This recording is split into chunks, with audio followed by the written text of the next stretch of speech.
Hey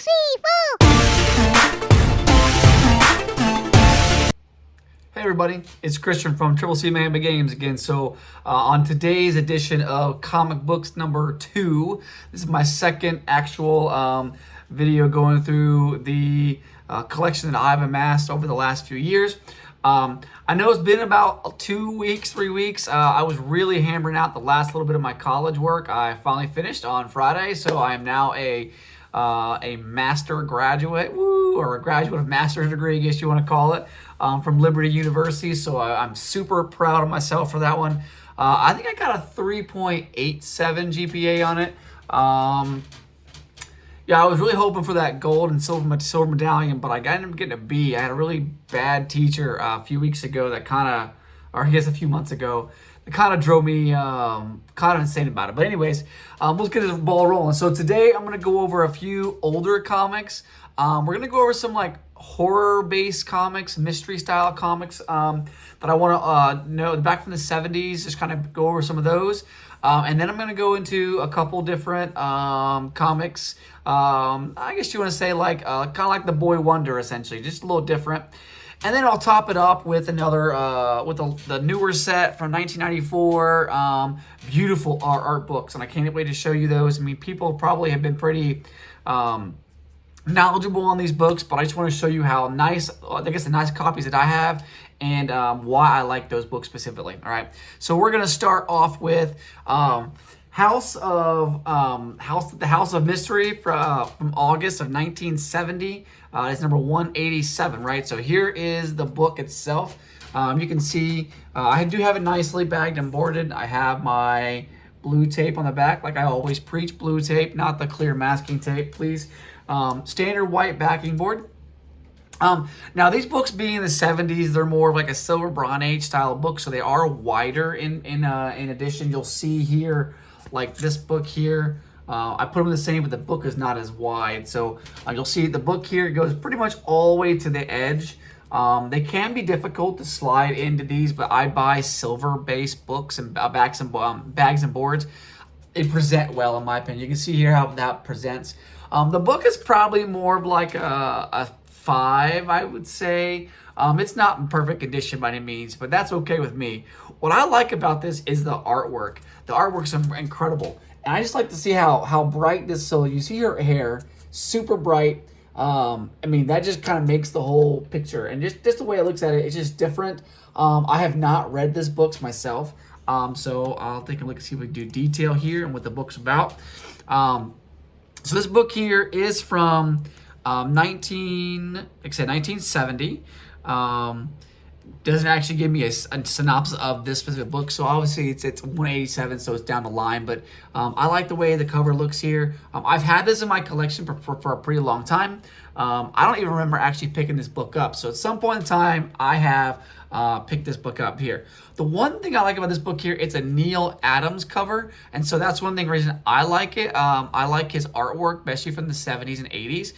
So if you really like Neal Adams and you like the artwork, this is a book that you definitely want to pick up for his artwork in the background. I really just enjoy that Neal Adams style. So there you go. House of Mystery, number 187, Neal Adams artwork, okay?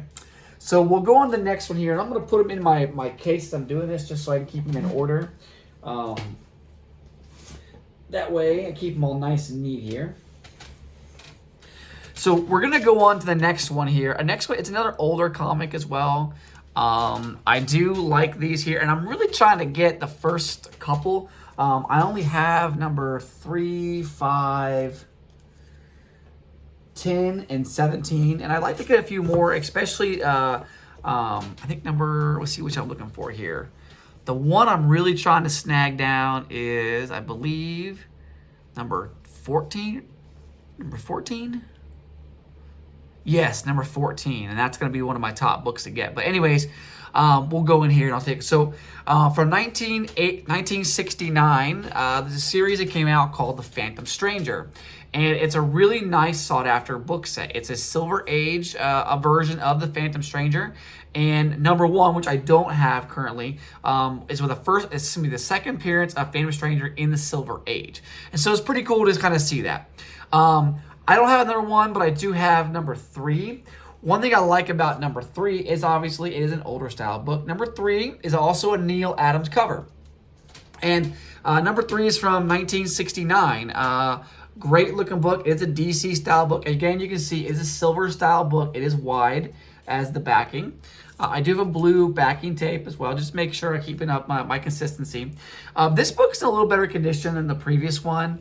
One thing I like about these is just look at that. Like, the artwork is great. You know, it really brings back a nostalgia of me watching the days of like the original Scooby-Doo. You know, that's kind of how I see this style here. So this is number 3. The thing about number 3 is that like I said, it's a cover art from Neal Adams, and there's like there's no current value for this book. It hasn't been auctioned off. It hasn't been sold recently. And you can go to eBay. You can find books like this that have some value to it. And really what it come down to is what you're willing to pay for it. But the book's really nice. I really enjoy it. It is a 15-cent comic. Like I said, I do want to get number 1 through 15 in this series, give or take. Some are a little expensive, but just because they're older. I mean, you're talking, this is 1969. So, I mean, the book is, what, 55 years old. I mean, that's a pretty old age book, and I find that it's in nice condition.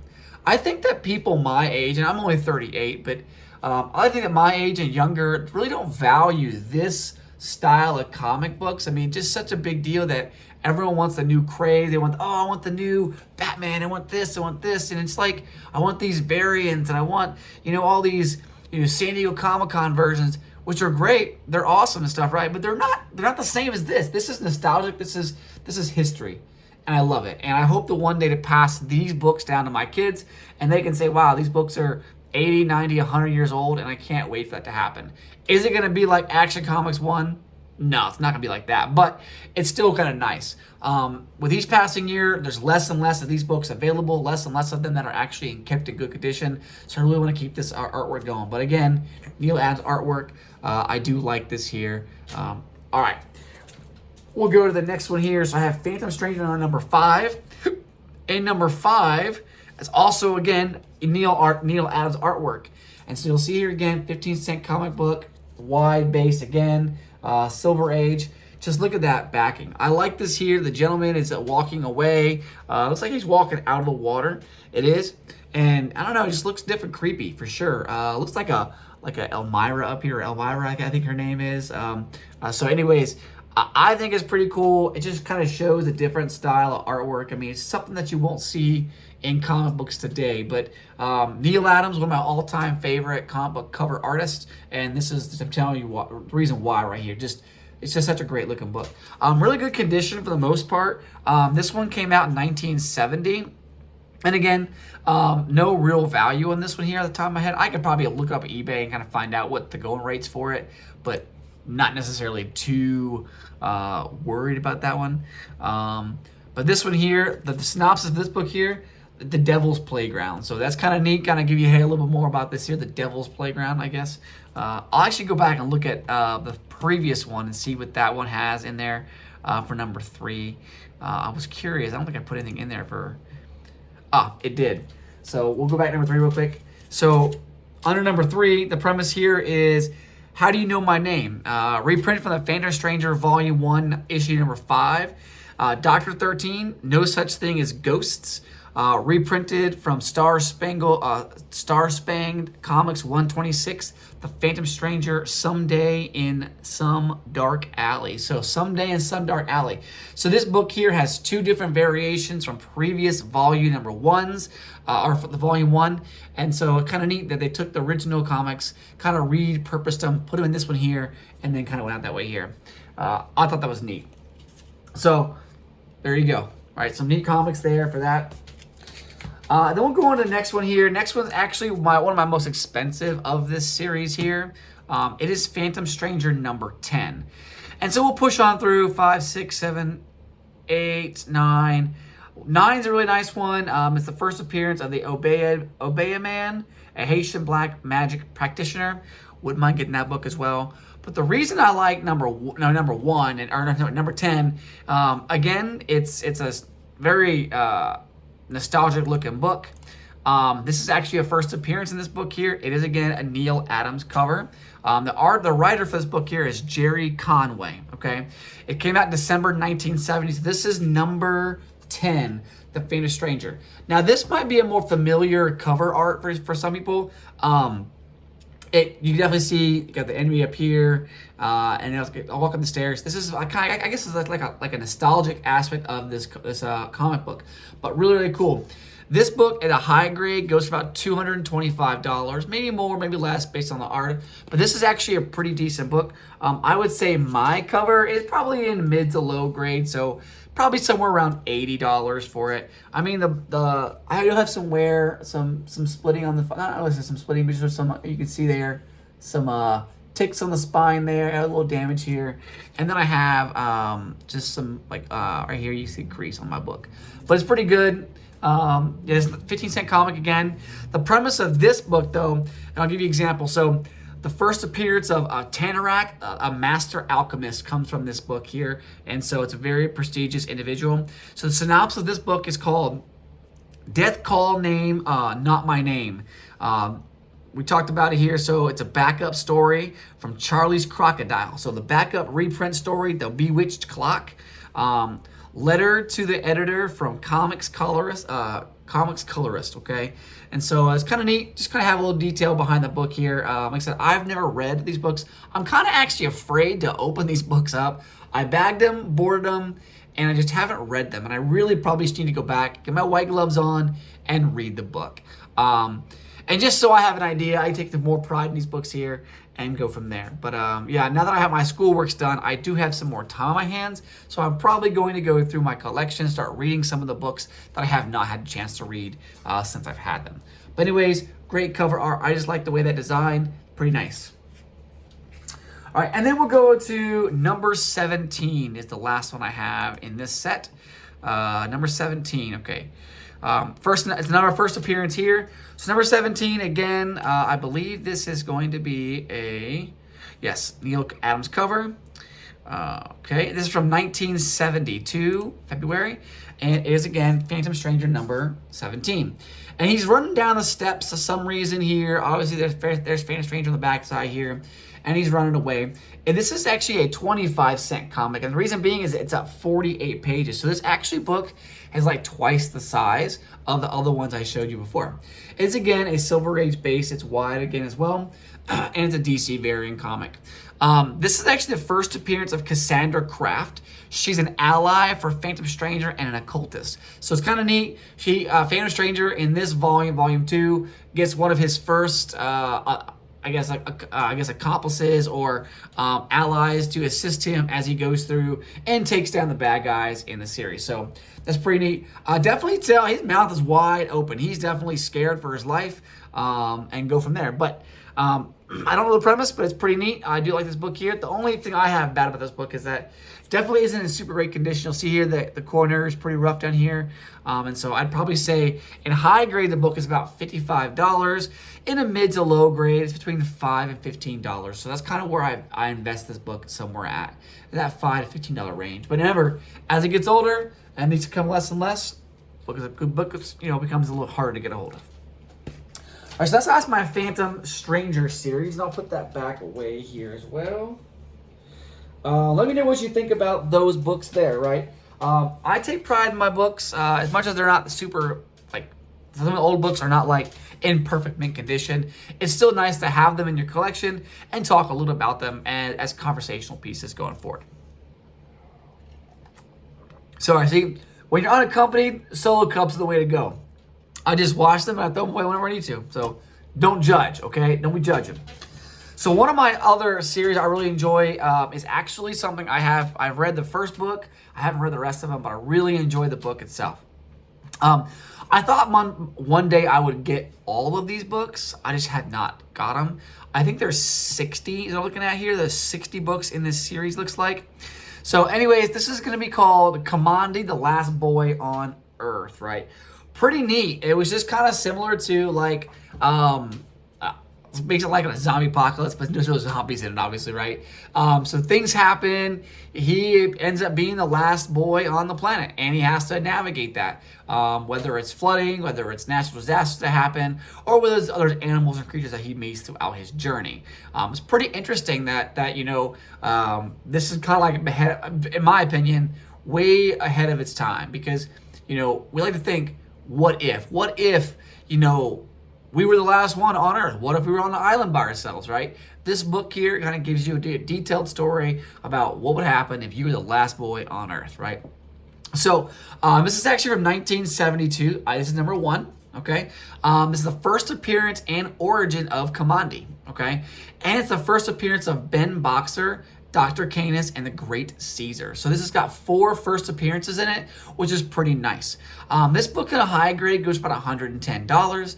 I would say mine's relatively mid to upper grade. I'd probably give it like a 7 or so. So somewhere between around $50, I'd say this book is. So really nice copy here. I do like this artwork. Just having the Statue of Liberty in the background kind of reminds me of the old Planet of the Apes movies from this time period, where the statue's on the beach, where that was Charlton Heston goes down and he comes out and he sees it. So if you don't know Charlton Heston, maybe if you're older you would definitely know, but he's one of my favorite actors from the 60s, 70s and stuff, right? So really enjoy that time period. But anyways, Kamandi, first boy, last boy on Earth, right? So pretty neat. Make sure I get the cover artist for this here real quick here. So the cover artist is Jack Kirby. Story is also by Jack Kirby. It's pretty cool. And then it's really nice. You'll see here, Sensational DC by Jack Kirby down here, right? So I definitely want to read more of these. My goal was to get as many as these possible. I really want to complete the whole series, but I think I only have about 6 or 7 books right now. But again, last boy on Earth. Okay. Next book is going to be Kamandi number 9. Let's see here. Pull down. So number 9, no key or significant issues. It's very interesting stock cover. This is definitely a rough copy, I would say. I probably would say it's probably less than $5 worth, but definitely needs some love. This is definitely a reader copy for sure. You'll see here, the spine definitely rough. I got the chunk taken out here. But I still like this book. You can see the bat, like the huge bat in the background, pretty cool. And he's got his gun shooting out here. So I don't know what he's shooting at. And you see Kamandi right there with a pistol-ish, like a rifle pistol type of thing. It looks like a revolver rifle. Didn't know this existed, right? Pretty cool. But anyways, you'll see the enemy. There's a bat here, and bat right there. And so just kind of something I like this here. Again, it's a Jack Kirby style drawing and story, so pretty neat. So number 9. The next one is number 29. And this one I really like because of the cool artwork on it. I thought was pretty neat. So number 29, not a key issue, but I thought it was cool because it has the Superman on top. And I'm a big fan of Superman, but his comics aren't as cool as I thought they were going to be. They're just not that great, honestly, we'll say. But you'll see here, Kamandi, pretty cool. You see here, he's fighting this gorilla, I don't know, boxer thing. It looks like it. Anyways, pretty neat. And then there he is in the fire, and then you see the Superman. And I'm not quite sure what this is on there for. I think it's pretty neat. I wonder if let's see if there's any details about this book, the premises. Oh, it does. So it says here, Kamandi and Ben Bauer find a tribe of apes who explain that an ancient hero whom they call the Mighty One, constructed the new continent between Europe and America to cap volcanoes, and they believe Ben, maybe the Mighty One, returned. Believe Ben may be the Mighty One returned. Oh, that's pretty neat. So definitely, I'm thinking they're talking about Superman be the Mighty One. Maybe we'll see, but definitely pretty neat. I do like this book. This is from May of 1975, so pretty cool. So nice premise in that book. Then I have another giant copy. This is number 32. This is actually a big cover, big book. So it's the first 64-page issue of the series. It's called an oversized series. And it is Kamandi, Last Boy on Earth, number 32. And you'll see here, there's Kamandi in the middle. This is actually the original story plus a reprint of Kamandi 1. So they added the original story into it. and his own story. Then added Commandi 1 back into it for 1972. There's a biography of Jack Kirby and a 4-page text article inside, as well as the map of the Earth in the time of Commandi. That's pretty cool. It gives you an option to say, hey, I've read all these books up to here. Let's take a look. I'm kind of like a Middle Earth style. What does this place look like? Having a map available and then having a biography of Jack Kirby is super awesome too. This book in high grade goes for $25. Really, really neat. My book is definitely in high grade. I've definitely, I can't remember how I bought this one, but really nice copy. It's tight. It looks a little faded. I think it's probably a bright red, but maybe not. But I think this book's pretty cool. You have the Statue of Liberty in the background again from the original copy. And then see kind of like the Planet of the Apes style here, with the apes in the background. Definitely pretty neat. And then the bottom you'll see here, photos of Jack Kirby. Pretty awesome, I think. So definitely like me some Commandi, number 32. And then we're going to go into number 41.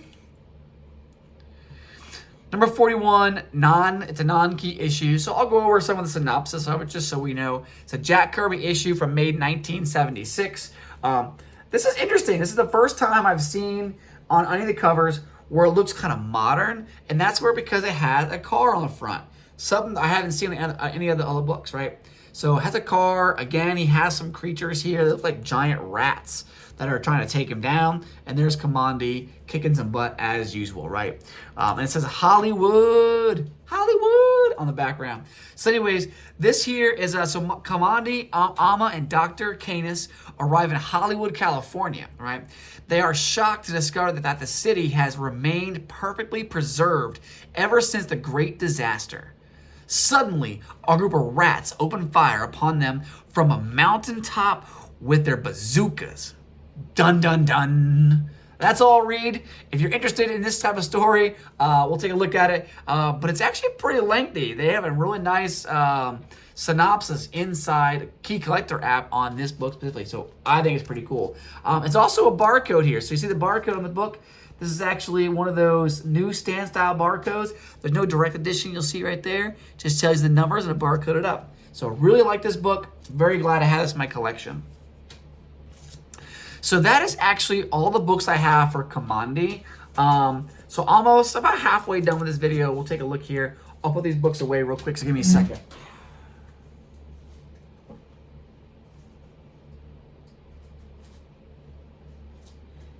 JJK. All right. Try to make sure they're in order here. And I put them away. All right, so I do only have one of this next book, but I think I want to get more. I'm a big fan of Tarzan, and I don't have any of his books, but I do have one of his son. This is called Son of Tarzan, or Korak. And Korak is kind of neat. So he has an original volume 1, and he has a volume 2. So volume 1 is I think like 1969, and there's 45 books in that volume. It's not a DC comic book. Let me see who creates that one originally. So that one is under Western. So it came out in 1963, my bad. 1963, and that's called Korak, Son of Tarzan. And there's 45 issues in that original series. When DC took the series over, 46 was the first DC comic issue of that set. And I think it's neat. So DC took it over in 1972 with the first issue called, right here, first issue, Son of Korak. You'll see up here. Edgar Rice Burroughs is one of the main authors and artists for this book here, right? Really neat. I saw this. I think I paid like $5 for it. I thought I couldn't pass it up. It's just interesting style of book. It's an older style book, obviously 1972. Pretty neat. I like the artwork again. You know, here he is taking it and punching him right in the face. Pretty cool there. Really going town on there, right? Got the swing in the background. It's just different style artwork again. I like that 1970s. It kind of reminds me of like the tattoo artwork, like the what do they call it? Like the traditional tattoo artwork. I think it's pretty neat. So for this one here, the artist is Michael Kaluta and Frank Tomei. The cover artist is Joe Kubik, and the actual artist of the book itself is Alan Weiss. and the writer is Len Wein, okay? In this book here, they call it Numbering Continue, the Gold Key series, so a little different. This one here is the Treasure Vaults of Opar, Pirates of Venus Part 1, Mars of Bust at the End of Earth's Core, Part 1, The World Within. So it looks like there's some actual different parts to it, which is pretty cool. So I'll take a look at this book in a lot. Makes I get my white gloves out, and I will read this book going forward. So that is some of my older books. I'm going to go into a newer set here in a second. Put this away. I'm tracking. All right. And so now we're going to go into this next set here. So these are some newer books. They're from the 90s. They are from 1994. And I have the whole series, I believe, of them. Yes, I have all 5 books of them. Now, these books are beautiful. I have not read them. And I think they're on the top of my list to read. The problem with reading these books is I think if I read them, I'm actually going to damage them. They're not that they're, I guess, I don't know, like fragile or anything, but this type of book, it's just different. The cover of these books are very, very interesting. It's like a plastic sheet, something like that, like you write like a dry erase board on, a dry erase marker on, right? That's kind of what I'm seeing here. So hold on. So you get really thirsty when you're doing the freaking videos, right? So we're gonna go into Marvel's Zero 1994. Okay, this book is pretty cool. There's only about, I mean, it says that $1 to $3 value. I think these books should be worth a lot more than $1 to $3. Pretty neat. So August 1994. The premise of this book here is Book Zero, behind the scenes. What we'd like to do is give Marvel readers a different kind of rush by stepping away from identification with characters to show the heroes as Marvels in the literal sense of the world from the original Marvel's proposal. So interesting. I think it's different. It's not like I don't know. So here, it's the comic event of 1994, now collected for the first time. See the characters' sketches and ideas that helped make the Syrian astonishing reality. Discover firsthand in this behind-the-scenes look the new spin that talented painter Alex Ross and wordsmith Kurt Busiek put together to help redefine a universe, Marvel's. So, this is the book itself. Now, this book is beautiful. It is absolutely in mint condition. When I bought these books here, yeah, pretty nice. Definitely like them. I think this one is not. I think the other ones are in better condition. Just the way the book is, but pretty neat. I think I like the other ones a little better, but this is pretty cool. So, anyways, if you like Alex Ross and the style here, he has like this painting style on the book. You'll see the Marvels up top here, like the gray and the red combined. And you'll see Spider-Man here fighting out with the Green Goblin. Pretty neat, okay? And you see everyone in the background. They're obviously by the skyscraper somewhere having lunch or whatever, maybe an office building, and you can see them just duking it out. Pretty cool. I like this book a lot. Like I said, it's a picture book for this one here, so pretty neat. Now, we're going to go to the other one. The other one's definitely different as well. So, we'll go into actual number one. So, number one is the key comic itself. It has a maximum value by $8. It's probably a little more than that, but who knows? So, it's a 4-issue limited series that retails classic Marvel stories and the origin from a realistic perspective of a photojournalist. Pretty neat. It's they won the Best Limited Series Award by Eisner, Squiddy, Harvey Thompson's, and CompuServe. Okay, so it definitely won a nice award, which is great to see. So this book here, I think it's cool. It's got the well, I don't know if it's the flame, the human torch on it or what, but check this book out. This book is awesome. So it is a little thicker on the backside, so I think it's just a thicker overall book in general. But this cover on the inside is not a standard cardboard-based cover. It's like a plastic base you can write on, right? But that is an awesome cover. It's pretty wicked. I like it. You'll see the bottom has a nice Marvel comic logo down there. Just look at that. You can see how nice and beautiful that cover is. Really neat. They have a nice little thing here. So again, it's Alex Ross and Kurt Busiek.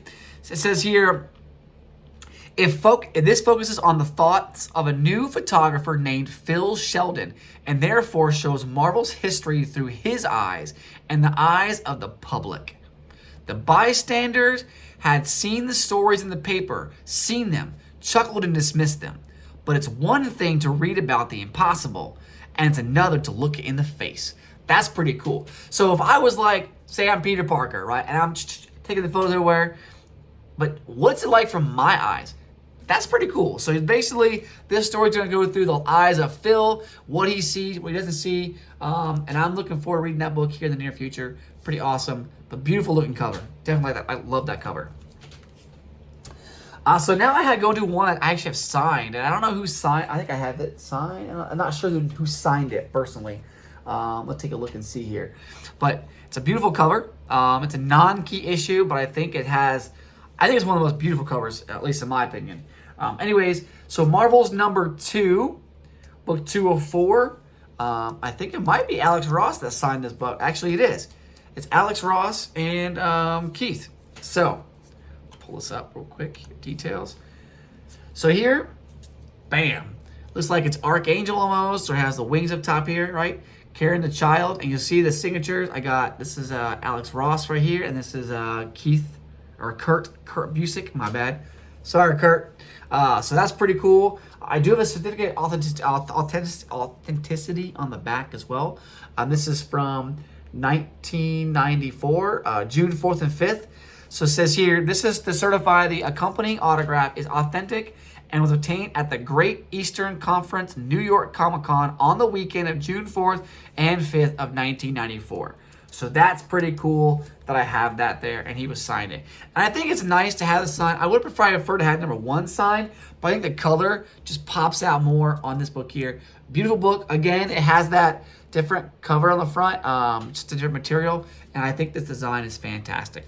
So this book here, again, focusing on the thoughts of the Phil, again, as well here, says here, there were no replacements, scientists said. The next revolutionary steps. We Homo sapiens were obsolete, and they were the future. They were going to kick the dirt onto our graves. We know these heroes inside and out. The Avengers, the Fantastic Four, the X-Men, harbingers of a new epoch of Marvels. Pretty cool. So that's why I'm afraid to open this book up. You see the cover there? I don't want. Come on, who doesn't want to damage this beautiful book? Maybe I'll buy something that's just not as nice, so I don't have to worry about damaging it. But pretty there. So then we're going to number 3. Number 3 has the Silver Surfer on the front. I thought this book was pretty wicked looking too. Again, they are thicker and the cover's different. So here is the Silver Surfer from Marvels. Just look at that. He's right there in front of the cover. Badass, in my opinion. I do like this book a lot. Again, this is from high dollar, each one's about $6 a piece, give or take, or $8. This one here goes in here, Judgment Day, right? And this is Judgment Day. Says this is, where's it at? All right, so I was the heart of it all. What I couldn't see with my own eyes, I could hear in the buzz around me. And then I didn't see the point anymore. Who cared about tomorrow's edition? Odds were there wasn't going to be one anyways. Galactus. That's all I'm going to say. That's it. Hopefully you're getting pumped to read it like me. I'm pumped to read it. You should be pumped to read it too. But look at that. Beautiful cover. Awesome. I just like it when the Silver Surfer's just staring at you right there. Just staring at you with his eyes. And I hit flame on something right there. That's pretty sweet. But anyways, next book. And the last book I'm going to show today on this video before the next session is going to be number 5. Number 5 is actually a key comic. It's the iconic cover or artwork by Alex Ross itself. I like this book because of, well, it's Spider-Man. I love Spider-Man and my thing. But this book is pretty awesome. Again, it's a thick style book. And you'll see Alex Ross's design. Spider-Man, the whole book is pretty much Spider-Man. You got the Green Goblin here. And then it looks like you got Emma. Oh man, I can't. Don't shoot on me for. Don't get on me for not remember her name. Oh, I can't remember. Gwen. I knew I'd remember it. Gwen Stacy. Come on now. Don't hate. Promise, right? So you got them right there. Just look at that. Like I know a little glare on the glare a little bit, but you can see That is really awesome right there. You see it, just the color, design of it. Real nice looking book. Definitely enjoy that. You can probably see my phone in the background. Hey to myself right there. Anyways, we'll take a look at this book here. So this book is from, again, April 94. And so this one here focuses on, so some of us belittled the Marvels. That wasn't important. They weren't here to win the approval of the petty and small-minded. They were here to save the innocent, to save people. Like Gwen. They are the giants that walk among us, heroes and monsters, saviors and men. They are the Marvels. So, pretty awesome. I think that's pretty cool. Let me know what you think about my books here. Have you read any of these series that I talked about today? What did you like about these books? What is your favorite comic book? Please like my video. I got 37 subscribers. Woo! On the way to 50. So I can't wait to get to 50. Maybe I can get some more people as the time goes on. And then, yeah. So let me know what you think. All right. I'm out. Oh, actually, before I leave, this is my last video before I head on vacation. I'm heading out on Wednesday to go visit my family. So great. So I'm probably gonna make a video or two while I'm on vacation. So look out for the holiday videos coming up around that Christmas time. I'm gonna have my boys and my wife available there. So Marissa, Hunter, and Eli should be really available to knock out some awesome stuff. But anyways, that's it for me. Christian out. 1, 2, 3, 4.